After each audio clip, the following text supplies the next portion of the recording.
Merci Madame la Ministre. La parole est à Monsieur Thierry Robert du groupe radical républicain démocrate et progressiste. Madame la Présidente, mes chers collègues, ma question s'adresse à la ministre de la Décentralisation et de la Fonction publique. Madame la ministre, je souhaite vous interpeller concernant les avancées dans la réforme du système de mutation pour les fonctionnaires ultramarins. En effet, il a été demandé en février dernier à l'administration d'analyser et de définir le système de bonification adéquat afin de permettre la réduction des délais de mutation pour les fonctionnaires ultramarins. Ils ont dit dans l'Hexagone pendant des années, jusqu'à 20 ans pour certains. Le dispositif des centres des intérêts moraux et matériels, CIMM, a été retenu comme le moyen le plus efficace d'y parvenir. Cela avait été acté par le président de la République dès août 2014, lorsqu'il a déclaré que les CIMM étaient le critère à prendre en compte dans les mutations des fonctionnaires ultramarins.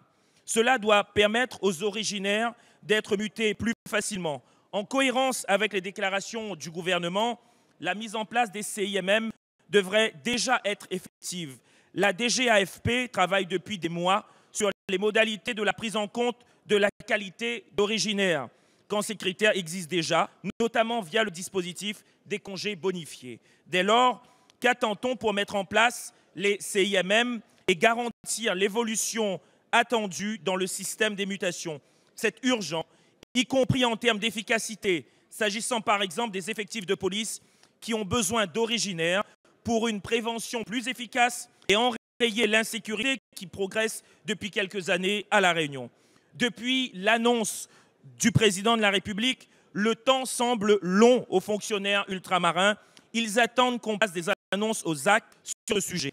Madame la ministre, pouvez-vous les rassurer et nous dire si le dispositif des centres des intérêts moraux et matériels sera mis en place dans les semaines à venir? Merci. Merci Monsieur le député. La parole à Madame la ministre de la Décentralisation et de la Fonction publique. Merci Monsieur le député Robert d'attirer l'attention de tous sur une situation particulière.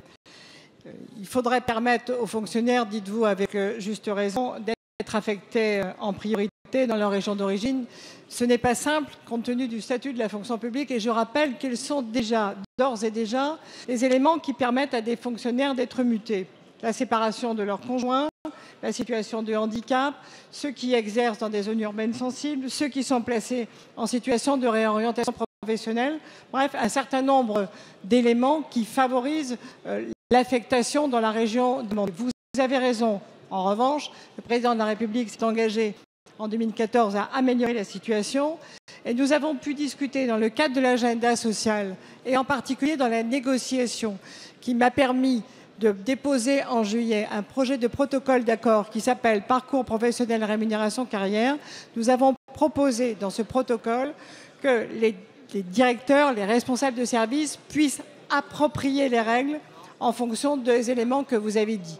Si cet accord est signé, je m'engage à ce que des dispositions législatives nécessaires soient prises dans le cadre de la loi déontologie qui sera bientôt discutée au Parlement et qui permettra, si les organisations syndicales ont d'accord, ce que je crois, d'améliorer grandement la situation que vous avez décrite. Merci Madame la Ministre.